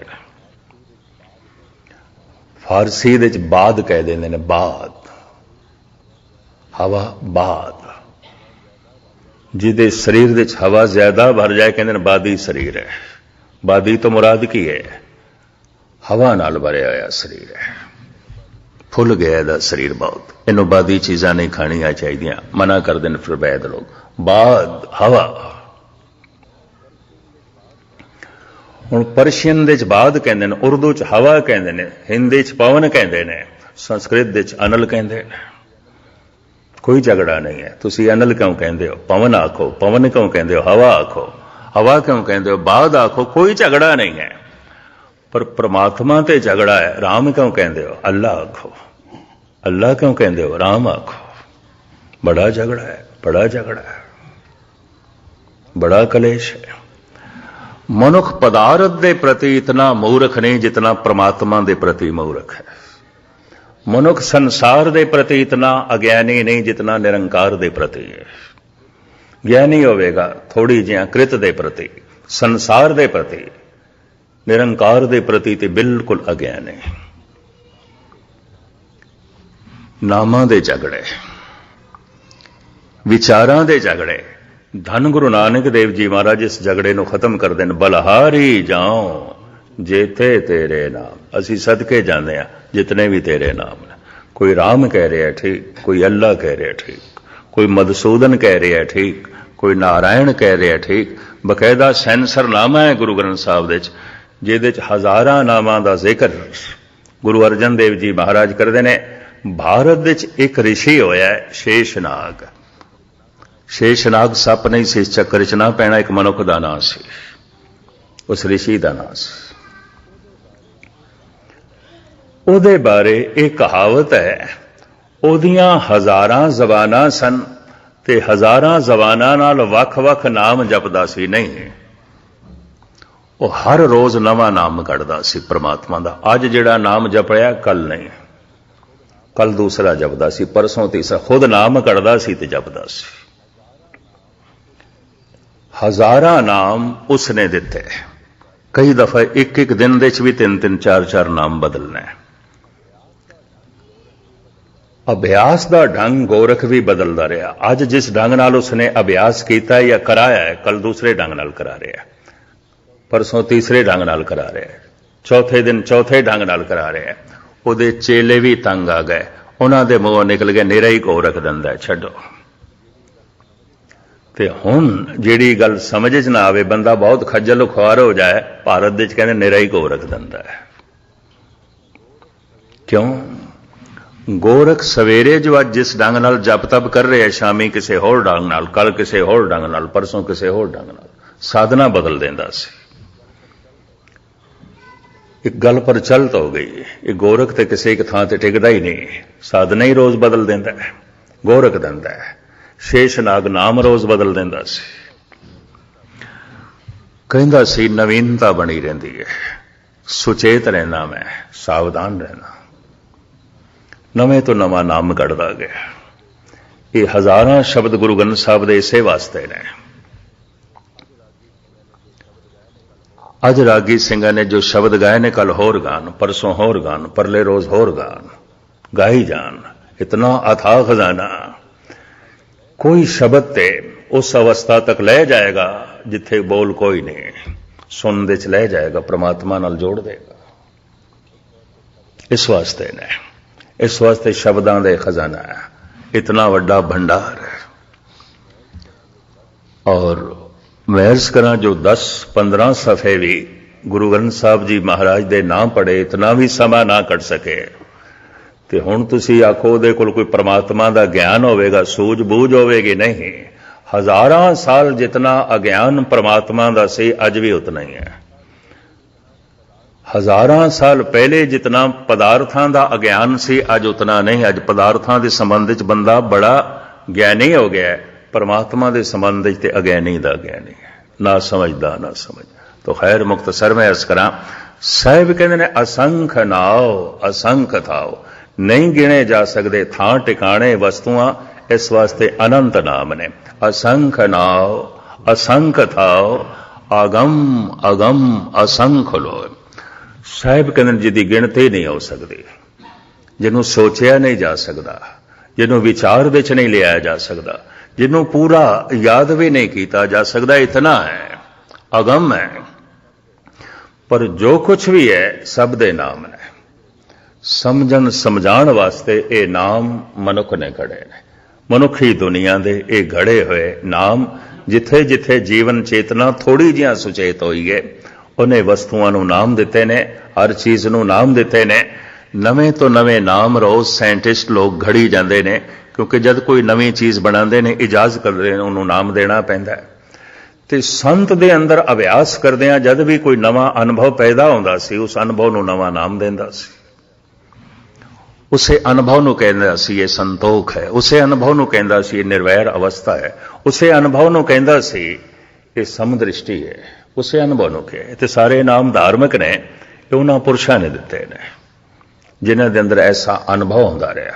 ਅੱਜ ਵੀ ਅਸੀਂ ਦੇਖਦੇ ਹਾਂ ਧਾਰਮਿਕ ਦੁਨੀਆ ਵਿੱਚ ਜਿਹੜੇ ਘੜੇ ਹੋਏ ਨਾਮ ਨੇ, ਇਹਨਾਂ ਵਿੱਚ ਵਾਧੇ ਹੁੰਦੇ ਰਹਿੰਦੇ ਨੇ, ਜੈਸੇ ਸਾਇੰਸ ਦੀ ਦੁਨੀਆ ਵਿੱਚ ਵਾਧੇ ਹੁੰਦੇ ਰਹਿੰਦੇ ਨੇ। ਤਾਂ ਸਾਹਿਬ ਕਹਿੰਦੇ ਨੇ ਅਨੰਤ ਨੇ ਪਦਾਰਥ, ਇਸ ਵਾਸਤੇ ਅਨੰਤ ਨੇ ਨਾਮ। ਅਗਮ ਅਗਮ ਅਸੰਖ ਲੋਏ, ਅਸੰਖ ਕਹੇ ਸਿਰ ਭਾਰ ਹੋਏ। ਪਰ ਅਸੰਖ ਕਹਿ ਦਈਏ ਇੱਕ ਹਿੰਦਸਾ ਹੈ, 100 ਅਰਬ ਨੇ। ਮਹਾਰਾਜ ਕਹਿੰਦੇ ਇਸ ਤਰ੍ਹਾਂ ਤੇ ਸਿਰ ਤੇ ਬੋਝ ਪੈ ਜਾਏਗਾ। ਭਾਵ ਇਹ ਤੇ ਗੁਨਾਹ ਹੈ, ਭਾਵ ਅਨੰਤ ਹੈ, ਬੇਸ਼ੁਮਾਰ ਹੈ, ਗਿਣਤੀ ਨਹੀਂ ਹੋ ਸਕਦੀ। ਅਗਾਂਹ ਚੱਲ ਕੇ ਇਸ ਪੌੜੀ ਵਿੱਚ ਥੋੜਾ ਜਿਹਾ ਖਿਆਲ ਸਤਿਗੁਰ ਅੱਗੇ ਬਦਲਦੇ ਨੇ। ਮੈਂ ਖੁਲਾਸਾ ਕੱਲ ਕਰਾਂਗਾ, ਕਿਉਂਕਿ ਕਾਫੀ ਸਮਾਂ ਹੋ ਗਿਆ, ਤੁਹਾਨੂੰ ਲੇਟ ਨਾ ਕਰੀਏ। ਇਸ ਪੌੜੀ ਨੂੰ ਕੱਲ ਸਮਾਪਤ ਕਰਾਂਗੇ, ਜਾਂ ਇੰਝ ਕਹਿ ਲਿਓ ਕੱਲ ਦਾਸ ਦਾ ਸਮਾਂ ਸਮਾਪਤ, ਵਾਪਸ ਜਾਣਾ ਹੈ। ਜੀ ਕਾ ਖਾਲਸਾ, ਵਾਹਿਗੁਰੂ ਜੀ ਕੀ ਫਤਿਹ। ज्ञान दासागर ज्ञान